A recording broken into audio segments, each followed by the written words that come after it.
All right. Good going. Hi. Welcome to the podcast. Hello. Thank you so much for taking time out of your day. We were busy. Please go down and introduce yourselves one by one. My name's Paul Sadu. I'm from East Newton. Yes. What do you play? I play the bass. The bass? Mark Pocket. Yeah. Drums. Nice. Brad, sing and play guitar. Nice. And who's the right? Are you guys all write the songs together, or how does that work? For the most part, I think so. It's a democracy, but usually I'll have an idea and bring it to the guys, and we just flesh it out from there. Mm-hmm. Yeah. Yeah. We're all kind of like responsible for our own bits, but Brad definitely starts out with an idea. Yeah, it's more the. It's not like a riff. I'll have like the song, like my part done, kind of thing. Yeah. And then we'll build from there. Everyone kind of adds their own little spin to it. Exactly. Yeah. Totally. Do you guys have like a direction that you usually want to go with your songs? And also, congrats on the new single. Thank you. No More West. That's what it's called. I kept calling it New West. Yeah. For like the last Shout out New hour. West. Yeah, we like Shout New out West. Yeah. Yeah. But yeah, how do you guys decide what direction do you want to go? Do you like the song kind of take its own reins? Yeah. Or do you all kind of be like, I want to make a grungier song or poppier song? How does that kind of go about? Good question. I think per song we kind of take it as it goes. Like there's no planning in that regard. But I think for when we like between EPs, let's say, we definitely did talk about a direction for the new group of songs. You know, more general. But we knew we wanted to be heavier than we were in the past.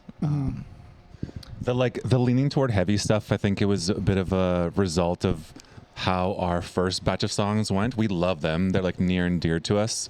A lot of them are on kind of like the soft sad boy side. Yeah, which a little we R&B-ish, jazzy kind of stuff. But when we would play a show live and it was a bit heavier, we would like it. Like we would get really into it. The crowd would get a little bit more into it. So we were like, maybe there's kind of something into this. And we're just such huge fans of that whole genre. And just like for me, like beating the shit on my drums there's nothing more fun. But we don't really have like we're gonna write a grunge song today. We kind of discover the songs as they come along. Yeah. And improvise on them. And I think a lot of times when we get kind of halfway through and we're trying to kind of really figure it out, we go, this song sounds like this band. Okay, let's try to figure out or play as that band and kind of see where we land. That rhymed, by the way. Oh, bars. Boom, put that in the next batch of lyrics.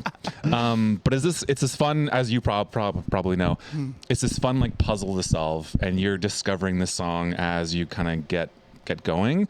And I think the really cool thing about this batch of songs is we're just getting better as a band. We're just we're listening to each other better, we're performing better, we're becoming better musicians, we're a little more confident and stuff like that. So when we finished, we were like, oh, this is us. Like this feels more like us. Totally. The first batch, there was a lot to learn. Playing to a click was enormous, and you know, that's a huge learning curve. But when we went into the studio this time, we were fairly confident, and we kind of know who we are now and that type of thing too. Especially as the bass player in the band. When you guys come up with something, then I try to just write something that suits the song, suits the way we want to go with it. Servicing the song. Yeah. Just the rhythm section. We're trying to get on our knees and serve. That's right. 100%. That's kind of cool though. You're almost just like, you guys had kind of a vibe that you were not set with, but started off with. And then your live performance sort of took its own shape, and then you guys kind of followed that direction. Yeah. You almost like kind of followed what you guys aligned with more and what the audience aligned with more. Is that fair to say? Yeah. Yeah. Yeah. Also, like he said, like the growth of the band. Like there's a funny anecdote. Like when we went to record our first batch of songs, he's like, "What do you guys want to sound like?" And we gave him like two of our favorite records. One's in mono and one's in stereo. So he's like, "Well, like, fuck you guys fucked me." Yeah, we're like, oh, well, I guess we don't know what we want. And then I think like those songs are great. We do love them. There's one that I have like, I'm like, ugh. I won't even mention it, but I bring it up just to say, I think now we say no to ourselves more often too. Like we finish those songs and like we were like, no, we have to put these out. Like this is what we've done and finished. Whereas like maybe now if we we have a finished product, I don't think we're afraid to be like, no, we're not putting that out, Nice. or we're scrapping that. Something Nice. like that. You guys are a bit more strict with where you want things to go. If that's the word, maybe, but just Yeah. more like We know what we like. smarter about it. Yeah. Totally. You guys have developed your taste Yeah. almost. Exactly. Yeah. Yep. Yeah. That's super cool. Okay. What were the 2 records you guys gave to the producer? If you guys remember them. One was Black Keys Brothers, because we Mm. like the way that's mixed. And what was the other one? I Was it can't Queens of the remember. Stone Age? Maybe. Or if it wasn't that, it was probably Beatles, but they go back and forth with the stereo mixing or mono and stuff. But Yeah. I can't remember. I know one for sure was Brothers by the Black Keys. Okay, nice. And do you guys have any records that you put forward for this next batch of songs on your EP? By the way, upcoming EP. Yes, Yeah. Oldest Rookie Yeah. comes out in March. While I was writing, I was listening to a lot of Nirvana. Like them and the Beatles are probably if I had to pick my favorite bands, it's probably them. Mm-hmm. So I think there's just a lot. I think we let our music taste, listening taste, influence our writing taste finally, as opposed to just chasing a dragon or something. Yeah, it wasn't that we like picked a couple bands and then wanted to do something. We had more experience in the studio writing music, so we had an idea of how to articulate to the producer kind of what sound we wanted rather than comparing it to another one. Mm-hmm. Yeah. And we also use the same producer. Shout out Andrew. 1,000 shout outs to Flash Andrew. recording. We owe the world Yeah, to Andrew. Flash absolutely. recording? Yeah, Flash recording. absolutely. Can't promote them enough. Yeah, Yeah. he's one of those dudes who is not single-handedly, but he has a really, really big influence on the music scene as far as like the bands that we know. They all use him and that type of thing. So Like across Canada. yeah, we owe him a lot. But this is the second time we've worked with him, and he's come to a ton of our live shows. So as far as us getting to know ourselves, that was huge. But Andrew also knew who we were too, and he knew we were trying to get across because he's definitely like invested time in getting to know us. And he's just a bro too. Like we Yeah. chat with Yeah, him we're all the friends now. time, I and talk to him every day. Yeah, we go to his shows. He comes to ours and that type of thing. So Just like making music with friends. he's Yeah. like the fifth He's a member of the friend band. now. Yeah, Mm-hmm. yeah. Yeah. Yeah, he's our George Martin. I'm not saying we're the Beatles. I'm saying but he's our fifth entity. That's awesome. How long have you guys been a band? We don't really know. I think it's probably 5 years. It's probably the Yeah. safe answer. Yes, okay. I think for everybody, COVID is like a benchmark of like where you were at and what you were doing. And it was just before COVID we started to get together. Just before COVID, we started to get together. Yeah. Yeah, me and Mark and another bass player, not Paul. But his name is Paul. His name is Paul. Paul Another friend of Hickey. ours, Paul. Yeah. Shout out Paul. Shout out the Paul Pauls. Hickey. Yeah. Yeah. Yeah. He's also on Spotify or on the streams. Yeah. Paul Fatwood. Paul Fatwood. Yeah. Nice. Yeah. Mm-hmm. But we started, and then we're just kind of jamming, like Yeah. we'd be like waiting too long to book a show, and then Yeah. COVID happened, and then finally, like once things were loosened up, I think we played the Roxy, and then we got the ball rolling from there. And then Nice. in that time, previous Paul Fatwood left, and our homie Paul joined the band. And Nice. yeah, the dynamic of the band is interesting because Mark and I have known each other for 10 plus years since high school.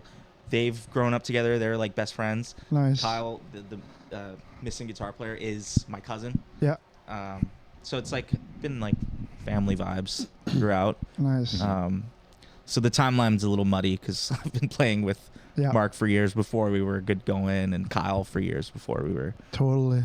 And that was what was nice after COVID when we started playing shows. We put on a show in the backyard after the restrictions lifted, and Yeah. we were able to bring that community back together, bring our friends and family out, and just have a good time. And I feel like that's what music's about: just creating a nice space for people and having some good times. I feel like we like just host parties every time we do a Yeah, show. yeah. Like there's so much work and not work. It's really fun, but you're kind of like, you like welcome people when they get to the bar. Hi, how are you? Can I get you anything? Yeah. And then you play a show. Thanks for coming and that type of thing. Yeah. Like we should do goodie bags at the end of shows. We totally Give people should. like whistles and hilarious. rockets and suckers One and of stuff those, like that. Sticky hands. That you Yeah. throw. yeah. The parachute dudes that break like the first time you drop them. Yeah. That's so awesome. Have you guys been a part of any other projects apart from Good Going? Actually, Creekside grade 7 jazz band Nice. was where I cut my teeth. Represent. Yeah, we could slay "Let's Go Band," burr, burr, burr, burr, "Let's Go Band," and that was the first beat I ever learned. Yeah. I wish I could remember the music teacher, but yeah, but I'm fucking around. This is the only for me the only band I've been in part I of. don't know. I was gonna go off on my recording career. Yeah, The recorder absolutely. career, Yeah. Hot cross buns. Yeah. Oh, Yeah. me and Hot Cross Buns, Twinkle Twinkle Little Yeah. Star. Hell yeah. No, but yeah, Yeah. this band has been it all for me as well. Nice. Yeah. That's awesome. I used to put out like music. I would make like music in my room and stuff, and release that. It was like R&B kind of hip hop stuff. That's it. And then I like stopped doing that, and I was like, yeah, I think I want to join a band or start a band. And then that was where Good Goin sort of it took off. And then Kyle, he's been in a couple bands, I think, but one for sure that was like a pretty successful death metal band. Had a lot of shows. What are they called again? Tyrannicide. Hell yeah. Tyrannicide, that's Very a sick funny metal name. Good name. Great, like talented singer, talented drummer. They've all moved on to like bigger and crazier, successful metal bands. Nice. And yeah, Kyle sort of I think took the same approach, same road where it was like, yeah, I think I want to get back into a band after not being in one for a while. And I just love watching him shred. Yeah, he does shred. He must be a shredder. He is a shredder. Yeah, very much a Performer, shredder. Yeah. That's It's kind awesome. of from my point of view as a like musical moron. When we first started the band, especially, we were playing, and I can see the difference between Brad's playing and Kyle's playing. And it was my first exposure to like tone and style and all these kind of like nuanced things. And we definitely play with that a lot. Yeah. There's a lot of nuancy things that we like to kind of like manipulate, and we're trying to get kind of almost obvious about it. Trying to find balance between the two is maybe difficult sometimes, but they have very different style. Like Brad, you have like a jazzy kind of like background. Jazzy, bluesier, yeah. And yeah, we're very different guitar players. And then the rhythm section, again, bunch of like newbie figuring it out as we go. Paul started playing bass in the band. Yeah, we forced him to. Yeah. That's awesome. Yeah. I love that. I love that. Do you guys, so you have a bit of a jazzier, bluesy background with your guitar playing? Yeah. I actually dropped out of ECC. Oh, really? So I was in there for a little bit, but What were you in for? the jazz program. How long are you in for, bro? So glad you got out. Yeah. He still pisses on his knees into toilets. That's hilarious. So you were in the jazz program, and then Yeah, and then it's, didn't do well. But yeah, jazzier background. Nice. Love jazz. Love blues. Love blues. But I did grow up playing metal and stuff too, which is love metal. that's awesome. Yeah. And you were in Creekside Jazz Band. Was that your? That was your? Yeah, that was my intro. No, I when I was in grade 6, I think the year before, one of my buddies, his dad had a drum set, and he brought me into like the garage, and my buddy could play. And to be perfectly honest, I got into drumming because I was jealous of this kid because he was so cool. And I was like, oh, I gotta play drums. Yeah. So I think like for a year I begged and pleaded for a drum set, and then finally I got one. So it just so happened that when I was in grade 7, you play band kind of thing. But my musical career was born out of jealousy. Nice. I love that. I love that. And then you're just self-taught while you were in the band. For sure. Yeah. Well, I played guitar before. Okay, nice. Learned when I was young, and looked up to my cousins who knew about other music and got my influence from them. And my parents listened to a lot of, Phil Collins. Nice. That kind of like easy listening stuff. Yeah. But also some like Hindi Punjabi music. Nice. So being a bass player now, it's nice to be able to take from all types of different music, and like I said, just serve what we're trying to do now, and go from there. Yeah, Yeah. that's super awesome. Yeah, you guys seem like your backgrounds, whether it's like self-taught, whether it's Creekside Jazz, whether it's jazz and blues, like it all kind of comes together. And then like Kyle being the death metal guy too as well. There's a lot of like different types of styles that seems like they seep into each other. Mm-hmm. For sure. I think the sound we have now for the new EP is like, yeah, everything's kind of clicked nicely. Yeah, that's awesome. Mm-hmm. And then you guys were playing in the scene for what was like a year before COVID, then obviously took a break, and then you guys started playing shows in like 2021, 2022. Mm-hmm. Yeah, I think start of 21. 2022 was like when we sort of took off playing actual shows in the scene. Nice. And then been going there since. That's awesome. And how has it been for you guys in the Vancouver scene thus far? I don't. It's funny. Like, everybody always gives a different answer. I think we have a great scene. Mm-hmm. I think everybody's so supportive. Mm-hmm. Even like across genres. I know there's a bit of like the metal and the punk scene doesn't really cross over with the indie scene, but the indie scene has so much crossover with like, you know, like we don't sound like Lavinia, and we've played shows with Lavinia, Mm-hmm. and it works, and the crowd's into it, and everybody on the bill is supportive, and all the fans are supportive. So I think we have a healthy scene, and I think we've done well in making friends and building some sort of a small name for ourselves. But I like our scene. I love the camaraderie within the bands on the scene too. Everyone is supportive, like you said. And I mean, for me, I didn't realize how many bands were in Vancouver before I joined the band and we started playing. And and just being able to reach out to people you played with 4 years ago and being like, yo, we're putting another show together. Do you want to play? And it's just so comfortable, so nice to play with everyone. And everyone's just great. Yeah. It's been honestly like a dream come true. Like, cool. We've talked about it a few times, especially when we have like really good shows. But when we were kids, all we wanted to do was like be rock stars, and it wasn't so much about like the chicks and booze and stuff. It was just being like music nerds and being around other music nerds and performing and getting to know our instruments and playing with other people. And it's funny, people who are outside of the scene, they'll ask like, "What's it like being in a band?" And I kind of give the same answer every time. I'm like, it is a dream come true. Like, we're living out our dream. We're not rock stars, or we're not, you know, selling out stadiums and shit. But like, I would argue that the feeling is the same. We just had a show at Astoria, and we haven't played for a long time. And after we were done, the high you get is insane. Fuck, we were on the moon. yeah. Like, Yeah. There was maybe 30 people there, 40 people there.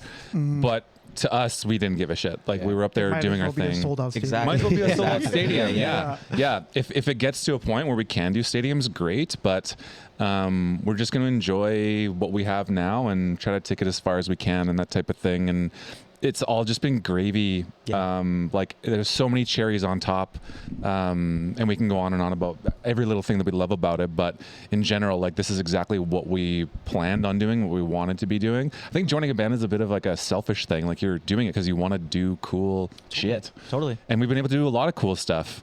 And we're really excited for this EP because we're releasing it and kind of promoting it at a time where we're hoping that's going to get us to more opportunities in the summer. Exactly. When there's like a lot of shows happening and stuff like that. So it is a bit of like a stepping stone, hopefully, to other things. But yeah, we're very grateful for like the things we've had, excited for the things that are coming up. And if it like ended tomorrow, I would be like nothing but psyched and grateful for everything that we've been able to experience.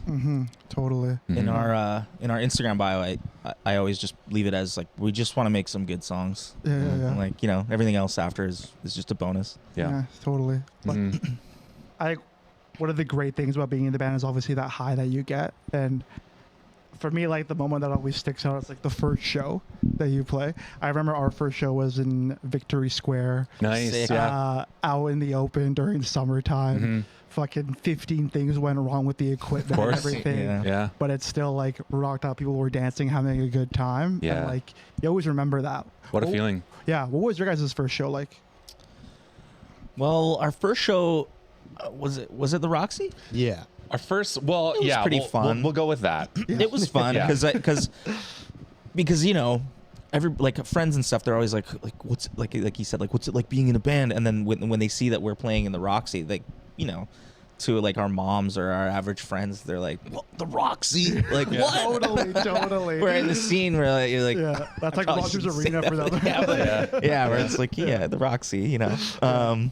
when we first started, we always get people coming up to us after who've never heard us before we had any recordings, and they're trying to give a compliment, but it was always backhanded. They would go, actually good. You guys are actually good, and we're like, yeah, fuck, we've been doing this like for so long. Always the actual. Yeah. Oh, Always you guys the are actually good. Yeah. It's yeah. like, damn, you just like braced your teeth and came to this show expecting us to fucking suck. Like, thank you, I I guess. gotta go to this fucking show. These assholes. It's always nice when like when friends, like, obviously it's backhanded too, but like I had a friend one time being like, yeah, you're like, you're actually good. Like, I thought it was gonna be shit. Yeah. But, like, it's actually good. Yeah. Yeah. And I'm like, honestly, like, thanks. Thanks. Thanks Yeah. for being honest, I guess. Thank They you. just don't know what to say, you know. Yeah, like, totally. it's like it's the same funny thing when people are like, you show them a song and they're like, oh, this sounds just like this other song. Yeah. You're like, Yeah. no, don't do that. Like, no, it doesn't. I think also too, like, how many people can say they have a friend in a band? Totally. And when you go to a small, like for some of our friends, when they go to our shows, it's the first time they've been at these venues or the first time they've been to a small show. You know, it's not common for them to just buy a ticket to some random band. So I can see it being a bit uncomfortable or being a bit new. And I think that's why we get that comment. Oh, you guys are actually good. Because we'll go to a venue like, what's that one with all the carpets and like, That was what? No, Green Auto. Green Auto. Green Auto. Yeah, Nice. and then they'll come in this space. When to us, it's just like another space. Yeah. But to them, they're just like, "What the fuck is this? Is this a venue?" Yeah. And they probably have low expectations. But yeah, that's why they give the. Oh, it's actually good. Yeah. Mm-hmm. Because they're expecting like something that isn't to that level. But Yeah, like the I- Commodore. That's kind of like the smallest venue they've ever been to, kind of thing. Right. Yeah. And we're playing like garages and shit like that. Yeah. No, totally. Which honestly, like, the way I look at it too is like, even if what I played was shit, like, having people to like write songs, get a group of people together, Yeah. to then go out and play in front of other Yes. people is in and of itself Yes. like such a huge respect. Yeah. Yeah. Yeah. No matter like how good, and I say good with quotes because Yep. it's all subjective. Yep, of course. Like one person could be like, that was a fucking shit set. Another person was like, that was fucking amazing. Yeah. I love that. Yeah. So How it's often does like- that happen? Yeah. So it's like, Yeah. that's just part of the process. We had a buddy of ours, JP. He's like a huge cook. JC, sorry. JC. Sorry, Like, wait, sorry, like where? sorry, JC. Huge cook as in like Yeah. food. Yep. He Nice. like won like a cooking competition when he was Like young, amazing and chef, yeah, yeah. amazing chef. Anyway, Fuck he yeah. came up to he came up to you and he was like, "This is inspiring. Like you guys are actually like going after you want to go Right, after." he did And- say that. Yeah. yeah, which is cool. Like, yeah, like. To put yourself out there and be vulnerable like that is commendable. I don't care what comes out of your amp or anything like that. Like you should be applauded for just getting up there. Yeah, totally. It's a huge respect thing. Mm-hmm. Tell me a bit about, I want to kind of dive deep into your guys' recording process because I think for me it's always interesting how bands get in there and get stuff done. Like for my band, we go live off the floor almost every time Cool. without any click, which is like Wow. at the fucking producer's mercy. Yeah. But how did you guys kind of go in there and create a song? Do you guys individually track each other, or how does that kind of go about? Mm-hmm. So for the new EP, we decided to do all the guitars in house. Yeah. Because we've got all the software and we play all the time on our computers and stuff anyway, and we do often record like demos and stuff and send them back to each other. Mm-hmm. So we were like, yeah, why don't we just save some time, do the guitars and bass in house, and then when we're ready to go to Andrew, flash recording, we can just do drums and vocals and like knock them out. Mhm. That's what we did this time, and it worked, I think. Yep. The last time was a little like the last process was we did it like everything in one day kind of thing. Oh, nice.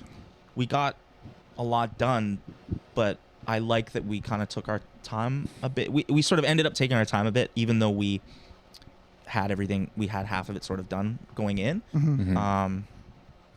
So we're a little more careful, I think, but I think going forward, I think that's still going to be the idea, is to do the guitars ourselves, and then go to the studio and do scratch tracks and get drums for Mark, and then from Mark, and then I'll do the vocal takes, and then we'll add our original guitar parts in and go from there. Interesting. Yeah. It was kind of like this hybrid process because we've been through it at least once. And when you're recording as a small band with not a lot of money to figure it out, It's a major one. we had to kind of figure out a way to save a couple bucks, but also elevate everything at the same time. So that's one of the reasons why we went to recording guitars on our own. I think the guys felt confident and they knew their parts well. And because we went through the process before in-house, we knew kind of some tricks and that type of thing to make it efficient and to make it sound good. But yeah, we definitely wanted to take things to the next level, and having Andrew there and really understanding who we are and what we're trying to accomplish was a big thing. And Brad mentioned kind of like taking a little bit more time for ourselves. That was huge. Because you can finish a day and be super jazzed about it, and then you get the recording and you listen to it 1,000 times and you kind of can go, like, Yeah. after the adrenaline runs down, you're kind of like, I don't know, like maybe there's something I want to change. And we had the opportunity to make those changes. And one big thing, I'm not going to spoil it, but we have a big surprise within the EP that only came about because we had a little bit extra time. I don't want to give it away or anything like that, but there was something that we had access to that we wouldn't have access to if we were to go really fast. So we won't be able to say anything until March probably. Yeah. But there is something there for our tens and tens of fans. Yeah, and we're really, really excited. It's really hard for me to like bite my tongue and not tell anybody, but we are excited to kind of let that big surprise go and see what people think, to be honest. And who was it? Matty D's reached out to us and wanted to do mobile recording and get back into to stuff. So between EPs, he came over. We recorded one song with him, and that also kind of showed us like, oh, we can do some guitars and do stuff in house and produce it somewhat ourselves. Just get a little bit done before we hit the studio and prepare a bit. So that's interesting. So you guys record your guitars before you go into the studio. Yeah. So do you mic up your amps and then play to a click? And then like how does that kind of go about? I think we did mic up our amps on one occasion, but we used DI? Yeah, DI. And Okay, then nice. like amp sims and stuff. Yeah. We were happy with that. And it's kind of what we did, what we would do at the studio anyway. So yeah, it was a bit of a mix of methods, but I think we liked doing it in house. Yeah. But that's Someone was like, what amp would you have if you could have any? I'm like, oh, a computer. Yeah. Just like anything. Yeah. Absolutely.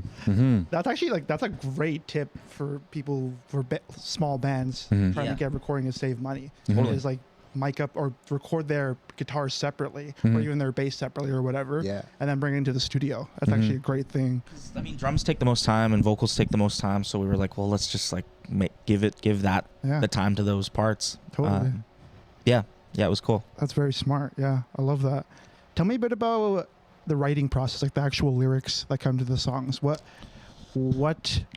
kind of decides what a song's going to be about? Who kind of contributes the most? Like, what's that kind of look like for you guys? I think in the past I've kind of spearheaded the lyrics. It's kind of funny. I don't really have a full process. Sometimes I've got dozens of lyrics on my phone, obviously, but I won't like write a full song and then find music for it. Like we write our music first and I write the lyrics after. Yeah. I know a lot of bands do that, but not every band does that. I like doing that because again, we're about the song and not the. I'm not trying to get that poetic about stuff all the time. Yeah, you know, totally.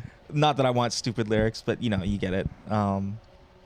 So yeah, I'll usually have like either a couple lines or a rough idea that I'll be writing lyrics all the time, and then when we go to write songs, I'll kind of once the song is done, I'll go dig through the chest and be like, what sounds good over this, or Nice. how can I double dutch into this Nice. song with these lyrics or with this melody or whatever.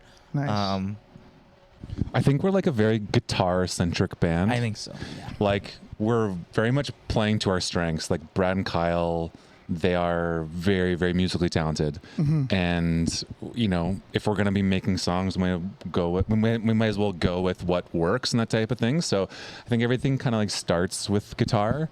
Not to say that the other kind of elements aren't great, but it's just kind of what we know and what we enjoy. And because we've tried a bunch of different processes as far as writing.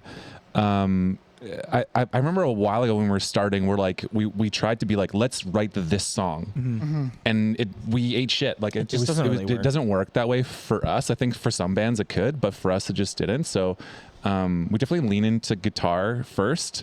When we are in that season of writing lyrics, it's fucking so fun.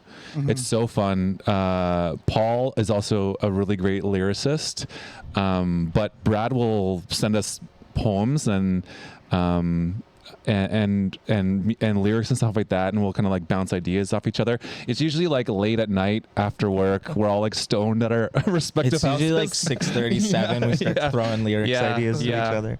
And I try to throw a couple frisbees at him too, just all write random, it's unfinished gibberish. And it's like, use whatever you want to use, throw away whatever you want to throw away. But whenever Brad gets into this mode of writing lyrics, it's my favorite, because then I can kind of do the same, and I have somebody to kind of collaborate with, which is super fun. Again, one of the funnest parts about being in a band is just being around music nerds, and sharing this type of stuff. Yeah, and it is fun when we bounce lyrics back and forth. You asked about the process. When you said mode, I realized like I am a little particular about lyrics.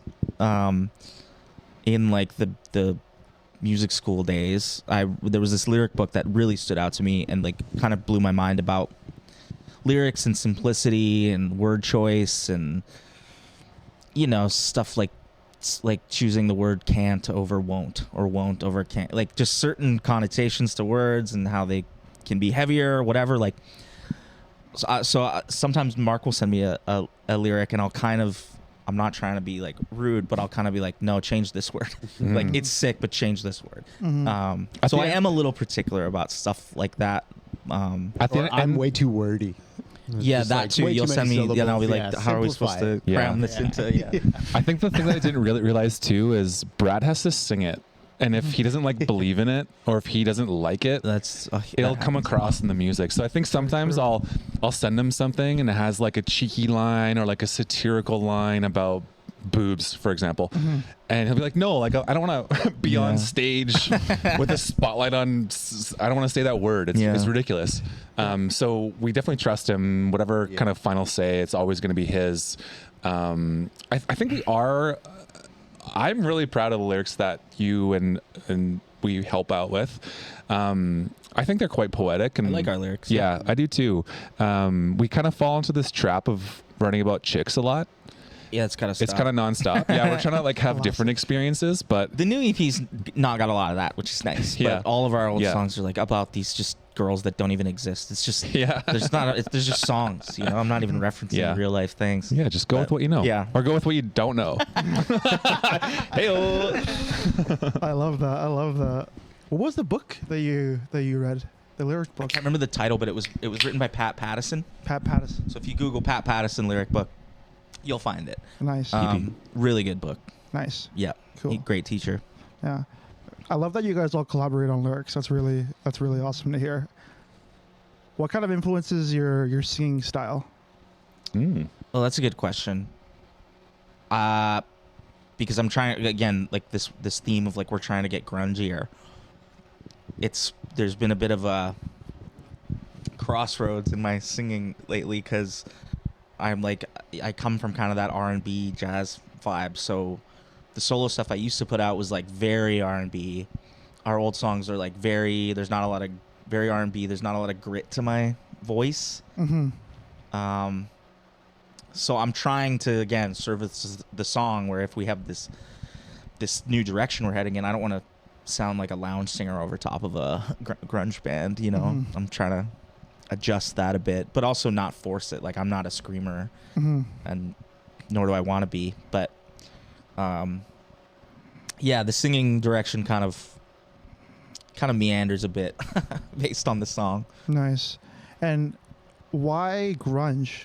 Why are you guys going in that direction? I think that's just the best word for it. Yeah. Like, we are an indie rock band, but just heavier, I think, is the idea, and more Yeah. interesting. The you new know? stuff, it's a little easier to quantify just because the stuff we were writing before, it, like you said, it was varied. People would be like, oh, what kind of genre are you? And it's like, oh, For punk, years, we couldn't indie, even answer that. R&B. Can't. Yeah. And grunge is like, it's the closest thing we can think of as what this thing we're after, like the genre we're after, but like it's not at the same time. It's just we don't have enough time to explain in like 5 paragraphs what we're trying to do. So that's the word that we gravitate to, but it's not even perfect. It's No. we've always had this problem of describing ourselves, and now I kind of give up. I just send people our songs and be like, you tell me, because I don't know anymore. Yeah. And it's I think it's either we're very precious about our songs, like they're our babies. Like we've worked on these things forever and we know them well, and it's like a sculpture that you've spent hours and hours on. Totally. And so yeah, it's hard to really describe what we are and who we are and that type of thing. For some people, they might just be like, "You're this band," and that it could be very black and white. But to us, it kind of morphs over time, and it's like naming a favorite child. It's like it's impossible. I don't really know how to describe what we are. I'd rather people just listen and come up with their own definition, kind of thing. Yeah, I think it's probably just the best word for it. Yeah. And why do you guys think it is so hard to like describe your own or pigeonhole your own music? 'Cause I know I struggle with that with my band. I know a lot of other bands struggle with that. Why do you think that's difficult? Do you what would you say your like 3 genres or bands that you guys like identify as, or It's great. I like. Do you guys know the artist Shaky Graves? Oh yeah. oh yeah, So that's the artist I'm most aligned with. That's who I'm most. I don't inspired wanna by. wait. Yeah. Love that song. Yeah. So that's the artist I'm most aligned with, and I try to write like him, and I'm pretty Sick. sure I fail miserably at it. Yeah. but Yeah. Us too. out comes like Yeah. other types of music, and then Right on. my drummer's really into freaking System of the Down. Oh. Cool. Yep. And then our bassist wanted is to. super into like he plays like Keep going. I'm gonna do lyrics for all these bands. Yeah. he plays like Toxicity like Okay. a lot. Toxicity, no satire. And then our bassist is really into R&B. Yeah. So- I don't know. And then our lead guitarist, we just got a new one, is really into. He's classically trained. Oh shit. Oh wow. Yeah, Nice. yeah, Okay. yeah. I went to VCC and everything. Sick. Did he graduate? He did, yeah. Nice. But Not everyone does. I also think dropping out of VCC is so badass. it's so sick. Like It's full funny. No. graduating. I mean, the only people that think that are people that haven't gone to VCC. Yeah, Everyone word- I'm like, I dropped out. They're like, word up. nerd, loser, you dropped out. It's not that hard. Yeah, yeah, nice. So Do funny. you want to hear something funny? So, being a dropout, after high school, I went to school for 8 years and I didn't graduate. I should be a fucking doctor by now. And I didn't think I know also that. went to 4 or 5 universities. What did you study? What didn't I Okay. study? What Didn't I study, brother? I have 99% of recreation management and community development bachelor degree. Nice. And the only classes that I missed are 2 math classes. Yeah. I don't Yeah, need yeah. math. And an elective. Okay, damn. Don't tell my boss. I don't think he knows that I didn't actually graduate. Gotta cut that out. Yeah, just blur my face on that one. No, it's fine. I don't think I need a degree for my job anyway. But yeah, I was in school forever, and I have the student debt to show for it too. Nice. Well, if it makes you feel any better, same thing for me. Yeah, I have like a partial psychology associate's degree nice. and a degree in fashion design and business. No way. Sick. So- Paul, you graduated, right? Yeah, I have a psych degree. Yeah, fucking I loser. wish I could sell it now. Fucking loser. Yeah. Diagnose us, Paul. Yeah. What's wrong with me? What do you guys? So, do you guys all have like day jobs, or is music full time? Hell yeah. Day jobs. Yeah. What do you do? I work at a brewery. Nice. Red Truck in East Van. Hell yeah. Yeah, Hell it's cool. Nice. What about you? I'm a salesperson. I work for a nonprofit, and we lobby the government on behalf of independent business owners. This is all scripting, by the way, and I say this like fucking 500 times a week. Your eyes roll back in your head Yeah, like I they just do, like guy. I just go into like automatic mode. But yeah, I've been in sales for a while. Okay, nice. And I actually love my job. I've realized lately that now that we're back to work after the holidays and stuff like that, Yeah. I was excited. Like the Monday back, I was like, oh, I get to go back to work. Yeah. And you raise money? So I public don't outreach? kind of. So what I do is like I'm a door-to-door salesman, and I have to like preach the good word about what we do. So I get business owners to like sign up as like a member, and in exchange we give them access to like legal and HR support and that kind of thing. Cool. And then when they invest with us, we use that money to lobby the government to do things like lower taxes for business owners. Nice. Yeah. Dope. Yeah. That's awesome. Yeah. I love that. Unlike them, I'm currently unemployed. So my last job was a Lucky. claims coordinator in victim services. Again, servicing. It's what I'm doing as a bass player with the band, servicing people, servicing music, servicing society. So yeah, looking to just to help. Yeah. Yeah. Oh, yeah. Yeah. Be of service. Yeah. That's awesome. I work in a group home. Nice. So Yep. I'm a little coordinator there. So Nice. yeah. Cool. Trying to be of service, right? just burped in the mic. Oh, that's okay. Sorry. No. What the hell, man? Yeah. Cool. Well, like, I'm sorry for ruining you should be very, very proud to be a service worker. My mom, so I like straight burp over this like I'm helping people and I'm just over here. My mom's a social worker and you guys are all saints and you should be paid double whatever you're getting. I love that. That's Yeah. hilarious. Well, yeah, kind of bringing it back to like the music side of things. What kind of relationships have you guys built with other bands in the scene? And you guys have been around for 5 years now, so how has that kind of been? Yeah, we've got a lot of friends. I think and hope. I hope they like us too. Yeah, I think we maybe because it was post-COVID, but like I felt like we were pretty welcomed into the scene pretty quickly, and like we're close with a lot of bands. Like I don't want to name drop, but like there's a bunch, and then there's people that we grew up with that have bands in the scene too. Like at our next show, Atlanta Lose, Woman. I've known the guitar player from Woman since I was like 5. Like we went to kindergarten together. Damn. So through like those connections and like actual music connections, I feel like we've made a lot of friends. When we go to shows, it has this vibe of we're like a traveling circus where we'll meet them and we might not see them for a long time after, but as soon as we're there, welcome with open arms, and we'll like drink beer with them and shoot the shit like we're best buds. Like we all go through the same thing. We talk about where we record and where we rehearse, and I saw you guys on this, or I heard that, and we're all fans of each other. And I think we know resources are kind of slim. So if we can like amplify them or ask them to be on shows, they'll ask us to be on shows and stuff like that. We definitely want to like support them, and they've been nothing but gracious and stuff like that. And there's been a couple bands that are like newer and they're wanting information, if it's like where to record or what photographer to use and that type of thing. We're always just like, yeah, for sure. Like someone helped us, so we feel like we owe it to help you too. Pay it forward, right? Pay it forward. Yep. And it feels like kind of like anyone we've ever shared a bill with is like we're kind of friends with. Yeah. There's very few bands we've only played one show with. Yeah. Instagram seems to be like a way that we connect with a lot of bands. Totally. Too. And like even I remember like when like before we were friends with some of these bands, we were at a show and I connected with someone and I'm telling them like, yeah, we're in Good Goin, and they like, yeah, just Instagram. They're like, oh, we've seen you. We've seen you around. But I think that ties into the other answer earlier where it's like the scene has like it's like lots of camaraderie, and at least from our experience is like friendly and welcoming. But I think we have a good spot in the scene, and we've got a lot of friends and stuff, so we're able to get shows and get bands for shows, and That's awesome. I wanted to ask a question about something because you guys talked about it before we went on the podcast, but tell me a bit about this show coming up at the Cobalt, because you guys said you planned it yourselves, which I have enormous amounts of respect for. Yeah. Please tell me how that kind of came about and how that process worked for you guys as a band. Yeah. We've gone multiple routes on booking shows, and I don't know if we really want to touch on, the bad experiences and stuff like that, but we've definitely noticed that booking stuff yourself, there's a lot of advantages. and we've done more of that than Yeah. we generally book most of our stuff. Yeah. there's a lot of positives that go along with booking your own.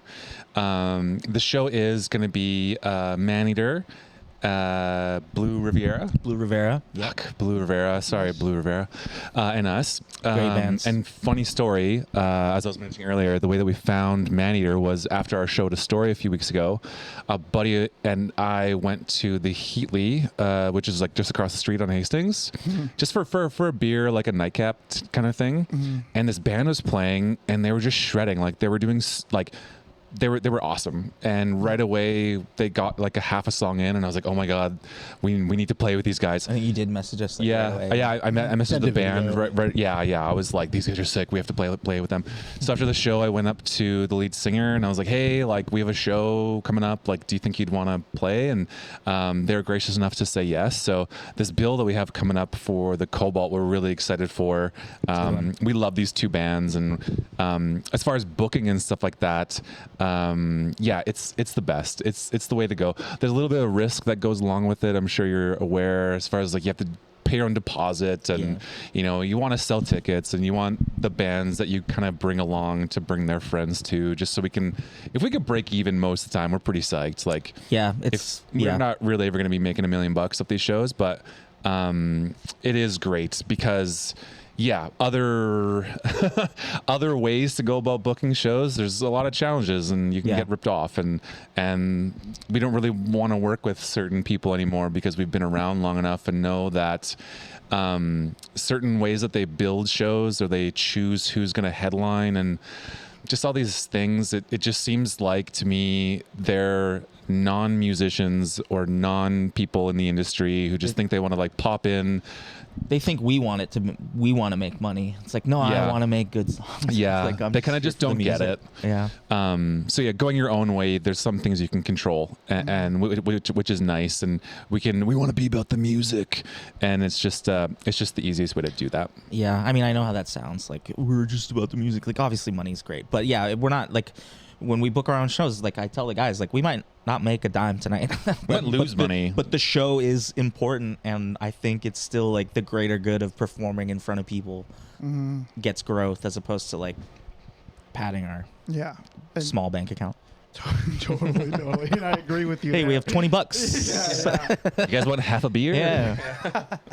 What's in the band fund? Nothing.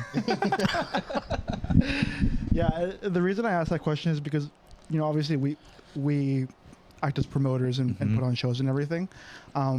But to me, like, I would much rather bands put on shows themselves or get a show with us than like go different routes that are out there. Because we all know the people who are out there who are, you know, skimming, man. I'm not going to like name names or anything. Everyone knows who they are. Right. But to me, it's like, it's important for bands to know that it's not impossible to do. And it's actually easier than you think it is. It's also like a bit more stressful than you think it is too. Yeah. Well, to that point, I think what changed in our booking, whatever philosophy or methods, was we threw our own show a couple years ago at the Biltmore. We were just like, obviously we were high on our own supply, and we were like, we could play the Biltmore. It's like, no, we were a little small, but I was like, let's book it ourselves. It's $700 for that room, $150 insurance. That's nothing. So like, we did it. How many bands have reached out to us after like, they what the heard? Fuck? You did that? We're like, yeah. I can't count how many bands. Pine Barren the other day. Yeah, that's right. So what we did was we just went to the Cobalt or Biltmore and was like, hey, we want to book a show. And they eventually were like, okay, we got a date in May. We made like $4,000 off that show. And that carried us for like 2 years. Like, we lived off that money for like 2 years, funding EPs, funding merch, whatever. That's awesome. But $4,000, like, you're never going to make fucking $4,000 in this city doing getting help from anyone, you know? It also helped us we to paid like, each band $800, I think, and it was like what a fucking, it kind of opened our eyes, like, oh, we can do, like, we don't need them, you know? we definitely upgraded. We went from Pikachu to Raichu. Maybe we forced ourselves a bit, but 100%. Yeah. but it worked out. It worked out. Again, all these things are new. All these things, we're just kind of figuring it out as we go. And when we decided to do it, we were like, let's just take it on as a challenge. And if we have to eat the entire cost, or no one shows up, or whatever risk, if everything goes wrong, then that's fine. Like, the experience in itself is probably going to be worth it. But it just turned out that everything turned out great. And that was like, it was a great show. It was super fun. the best nights of my life. We're now still trying to find ways to do that for ourselves, is get ourselves out of our comfort zone, just go and do it. Like, the way I think about it is like, I have like my own life and career, and I have to be cautious about that side of my life. Like, I have to pay fucking rent, you know, but this is a band. This is supposed to be fun. We joined the band to do new fun things and take risks, and like, it's okay if we eat shit, because it's not real. Like, there's no one's gonna die. Right. You know, like we can do these risky things. We can. We started this band to have that outlet, and that's been one of the other super fun things, is taking these risks. And we've eaten shit like a bunch. Like, we've done things and they haven't turned out. Shows, and like, plenty of bad shows, but they're fun too. Like, there's I would say musically, some of our best shows is when no one shows up. It's always like that. That's Yeah, funny. yeah. It's so funny how hilarious. that works out. Yeah. So yeah, I would encourage every band, because we've had so many bands reach out to us about the Biltmore and us producing it ourselves and stuff like that. Just fucking do it. If you can, just do it. And if it sucks, whatever, it's probably going to be worth it in the end, because you're gonna learn something at the very That least. too. Bad shows are part of it, you know. Yeah. And yeah, Comedians bombing. It's just part of the it's thing. how you get good. Just do it. Like, it ties into answer earlier where JC, one of my best friends, was JP? like, JP Yeah. was like, how do you guys, how do you do it? I was like, you just do it. Yeah. Like, just start the band. Yeah. It seems like it's a big insurmountable thing, but like, just do it. Nice. That's awesome to hear. No, I always love talking to bands, kind of like your guys' band, because I think there's like kind of two things that you need to be like successful in, like the local scene, which is like be hardworking and then be easy to work with. If you can do those two things, Dude. then like you can almost always find some sort of success somewhere. Right. I'll tell you a great story. So Andrew, his partner, works for the food bank. We've gotten a bunch of shows because she's just like, you guys say thank you and you guys show up on time, and you're just. She likes our music and everything. We actually played her birthday this year at their house, which was a fucking blast. Hell yeah. But yeah, she's a promoter herself. She does the Vancouver food bank kind of like music scene and stuff like that. But yeah, she likes us just because we're pleasant and we're easygoing and that type of thing. So it's not that hard sometimes to get opportunities by just being on time and being there and just taking care of everybody that kind of takes care of us, kind of thing. Yeah, totally. It gets you so far in the scene. Yeah. Just literally being on time. Yeah. Yeah. 100%. 100%. Okay, so I have a few more questions here for you guys. So, you spend 5 years in the scene, so that's a good amount of time. What would you guys say is some things that the Vancouver scene does really well? Very interesting. I would still say supporting itself or each other. There's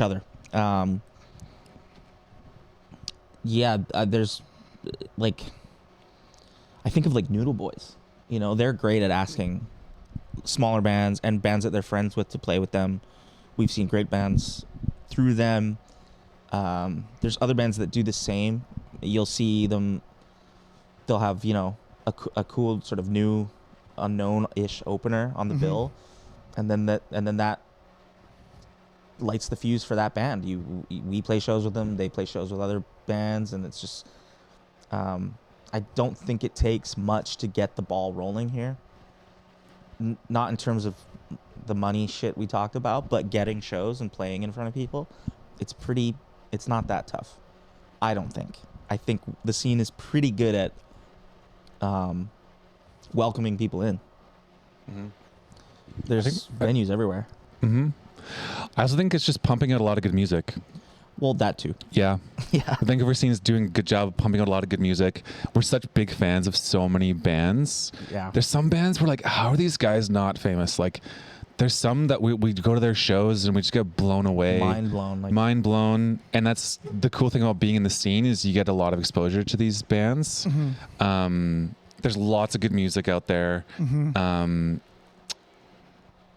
I very, very regularly am like inspired by other drummers that we come across and bands, and always really excited to see bands we've never seen before and play with them. And the cool thing too is you get to see kind of how the sausage is made when you go play with these bands too, about their process, and you get to learn about what their live show looks like. I'm looking at your pedal board here, and you know we could talk about just tech stuff. The guys in this band don't drum, so when I go to meet other bands, I'll be like, what snare skin are you using? What kind of moon gels are your favorite? So there's not a lot of opportunity for me to do that unless I go meet other bands and stuff like that. So yeah, again, nice to nerd out with other drummers. I like all the cool little venues too. Yeah. Lanaloo's, the Roxy is a bit more polished, I guess. Buddha's was a lot of fun to play to. Just experiencing these venues that you hear about growing up, that you can finally go to, play, and just have fun with people. But like you can play them, you know, like exactly. it's not impossible. Exactly. Yeah. And to the welcoming point too is like, how often do we play shows where you look out into the crowd and there's, you know, maybe Brett from Noodle Boys or Rich from Woman is there. Like people come out to see the bands they like. And even if they're already in bands, which we know, it's like going out to shows can be, you know, if you're working and you've got your own jams and stuff. And I think, it's just, I think people are supportive here. Totally. No, that's awesome. Going to shows is awesome. I'm going to one tonight. Nice. Chopping Spree, or they're playing at the Fox or whatever. Hell yeah. Sick. But yeah, going to shows, supporting each other, great music coming out of here, and all like the dope venues for sure. So now, can you guys tell me something you think the Vancouver scene could do better? Ooh, nice one. Yeah. Yes. I would say promotion. I think, getting people to shows that aren't your family and friends can be tough. You know, a lot of shows, let's say you do a couple of shows in a row and it's all family and friends, it can feel a little talent showy, or like whatever the word is, school performance or recital. You know, it's all the same crowd every time. Totally.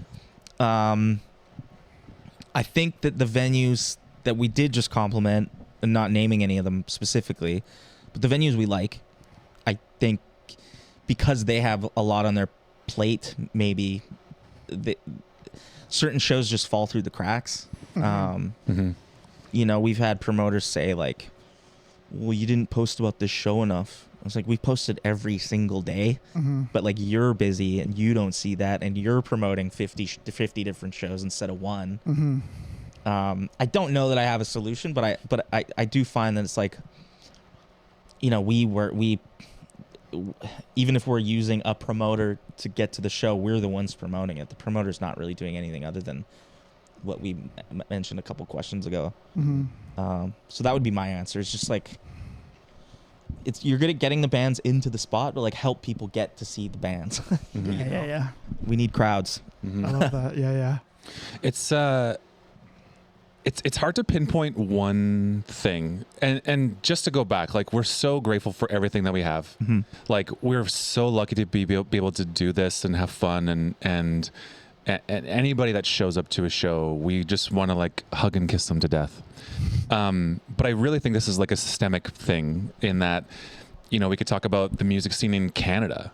We could talk about business owners trying to make a buck themselves. Right. We could talk about the government supporting artists. And there's so many complex reasons why where every band is where they're at. And like we said, there's some bands that we know and we're like, these guys should be fucking all over the place and signed or whatever the case is. It's hard to critique because we're very precious about this thing that we're able to do. But just like every band, we're starving artists. We're trying to get our stuff out there as much as we can. But we want to just kind of hold up our end of the bargain. I think like that's what we can control. We're gonna when we go to shows, we have like a band rule that you don't leave until the last band's done. We watch all the You bands. show up when the first band shows up. Mm-hmm. You get there on time. You do the thing you're supposed to do. Like, we want to be the solution that we crave. You know, like if we want a better scene, then be a part of the scene. You know, go to shows. That's a good way And to I put think a lot of bands are really, really good at that. We are in love with everybody that we play with and that helps us in any sort of way. So we just want to give it back as much as we possibly can. Nice. That's it. I don't really have many complaints, but yeah, just supporting other bands, being there for who we want to be, and being pleasant people, being the change we want to be, and just having that reciprocated is really nice. Yeah, totally. Yeah, I kind of had something to tag on to what you were saying, because I think it's a very, very good point. One of the things I think is sort of a solution to that problem is, I think if we have promoters who legitimately focus on putting on good shows, where people want to come to that show just because that promoter is putting it on, then that can attract more people to come and see these new bands. Because I'm with all of you that there's so many amazing bands that I'll go and see, and I'm like, holy shit, this is crazy. And I think like we're on like the cusp of like the Vancouver scene being agree. like put like on the map in terms of great music. And I think like what we're trying to do is put on amazing shows so that people who aren't in the scene or aren't part of that underground community will just come and check it out and then get exposed to all these great musicians. Yeah. Because I think that's like sort of I hate saying it because it sounds so like fucking capitalistic, but like an untapped market where promoters who like, first of all, actually promote, and second of all, actually care about the shows that they put on. Yeah. Because if people want to come check this out, they're going to be going to it, bringing their friends who have never been to a live show and seeing all these amazing bands. Totally. And then telling their friends about it. And then before you know it, everyone's going to fucking Green Auto for a night out instead of, you know, celebrities. for a Exactly. club night. Yeah. You know what I mean? Yeah. So Vancouver's a bit not plagued, but you know, there's a million things to do in Vancouver, even outside the music scene. That's why people live here, and that's why people flock all over Canada to live in Vancouver, because it doesn't matter what you're into. If you're into like skiing or outdoor stuff or indoor stuff or kinky sex, it doesn't matter. hell yeah. Like Vancouver has a bit of everything. So we're competing with every other industry for people's attention. And I honestly just think like if everybody just keeps doing what they're doing, then whatever they're after will come. You know, just we're trying to just focus on us and trying to just put out, like we said, it's on all of our socials. We're just focusing on the things we can control, and it's just we want to make the best music we possibly can. And anything that kind of comes after that is just a cherry on top. But yeah, it's competitive out there. You know what I mean? Like if it's a Saturday night and you're on Google going, hey, like what is there to do in Vancouver? There's like a billion things popping up that you can do. But I think there's a ton of music fans out there that maybe don't even know that there's a Vancouver music scene. You know, like they can claim that they love music and stuff like that, but they don't really have enough exposure. And it comes down to, again, there's this like systemic thing, but there's a lot of really great stuff out there. And I think if people are kind of maybe on the fence about going to shows, just go to a show. I can almost guarantee it's gonna be rad. Yeah. I also think opening up more places throughout the Lower Mainland would help too, rather than just Vancouver. Just East Van. Yeah. Open a venue in Surrey. You know, growing up in Surrey, Surrey, a lot of our yeah. friends live out Love a east venue in now, and Surrey. it's hard to get people out. Yeah. Hard to get them to commute or drive, and Yep. Yeah. And like, true. I remember I was talking to Sleepy G, and they're from Surrey, and they were talking about how much of a grind it was to like, you know, make a name for themselves by like trekking out to Surrey from Surrey to play downtown. We also don't even tell people we're from Surrey. Like it's not in our bios. Yeah. We're not like, yo, Surrey. Surrey, I guess. Yeah. I remember they were telling me that like one of the people who were like, I don't know if managing their band or something was like, don't say you're from Surrey. Yeah. Just say you're from Vancouver. Yeah. They're like, fuck that. Now they always say they're from Surrey. Yeah, That yeah. sucks because we love Surrey. Like we would rep Surrey, but there's nothing. There's no venues out there, so it's like, it doesn't mean anything. We've been contemplating putting on like a Surrey only set list or a Surrey only show. So is we should do Sleepy a G. Surrey only festival. That's what me fucking and sick. G were The talking thing was, about. we couldn't do it in Surrey. It'd have to No, be it'd have to Vancouver, which would be hilarious. Actually, funny story. So when we were first starting out, Surrey Central Brewery or whatever. Oh, this is weird. Man. Okay, so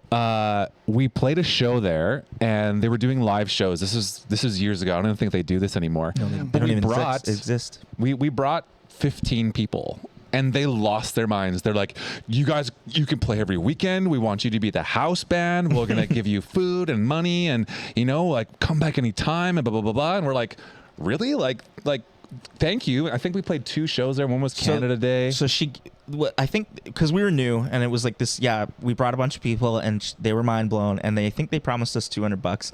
She sat us down, gave us the whole spiel, and then gave us $400. Yeah. And we were like, oh my god. Yeah. Like yeah. And then we came back, did the same thing, and it was a different guy, and he's like, I can't pay you $400. Yeah. All right. Fuck this Sorry. place. Yeah. That chick was fired. She was too expensive. Yeah. And then But within yeah, like a month it was shut down. Or yeah, whatever. like it makes sense that everything's in Vancouver. It's our big city and stuff like that. And I don't even really know if I'd want to play a lot of shows in Surrey. It's not the place. But it would be nice to.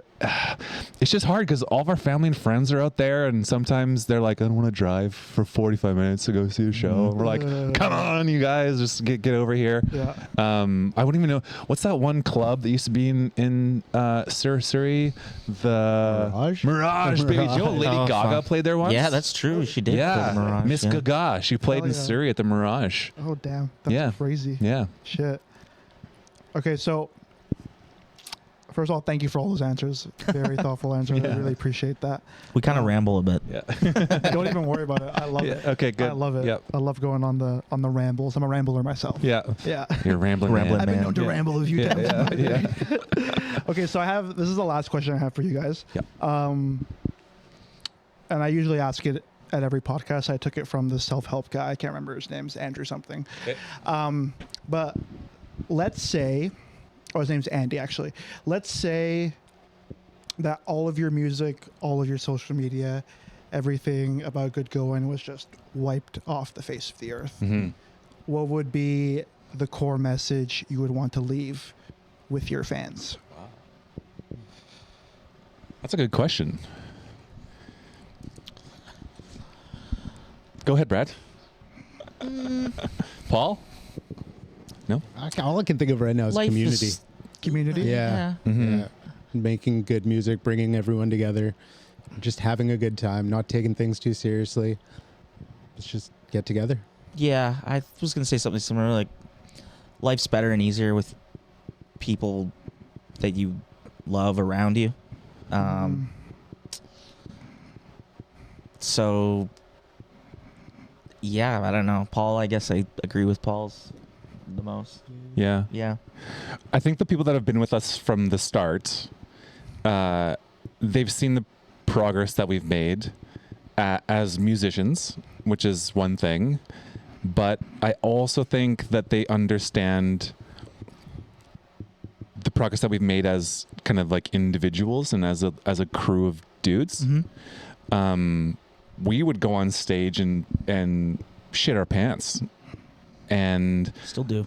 still do, but I think the kind of arc that we've displayed and the things that we've learned has been valuable beyond music and beyond the scene, and it's very personal and it's very precious to us, and we're very like grateful for everything that's happened and really excited for everything that's going to be coming up. So if everything ended tomorrow, kind of to answer your question, I think we'd be very proud of ourselves and very proud of the kind of brotherhood that we've created for ourselves, and every opportunity that we've been able to take advantage of, we've tried to take it as far as we possibly can. Yeah. And yeah. Yeah, I agree. Everything ends tomorrow. Message to carry through would be like we said earlier. Like, if you're inspired by something, like just do it. just rise to the occasion. Yeah. Like, Life's booking short. shows, starting a band. Yeah. Life's short, but it's still the longest thing you're ever gonna do. So Yeah. do it. That's great. I Do love it. that. Yeah. It was honestly to that point when we were talking about these batch of songs we were going to record, and there's this decision to make. I'm sure you know, like, what do you do with it after? Do you do singles? Do you do an EP, an album, blah, blah, blah? How do you package it? And one of the reasons why we went from doing singles to now doing an EP is we felt like we're now kind of a part of this like fraternity. It's a small group of bands. First of all, how many musicians are out there that aren't even in a band, who have never played a show before? There's You can't even count it. We know thousands.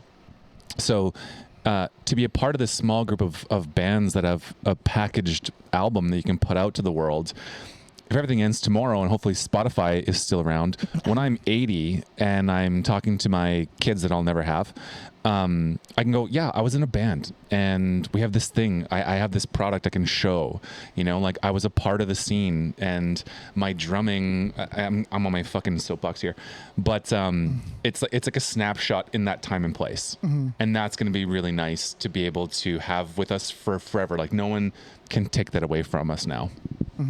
Yeah. Amazing. I love that. Thank you for those answers. Thank you. Okay, so what's coming up next for you guys? What are some announcements you want to make? Let's drop the bombs Yeah. right now.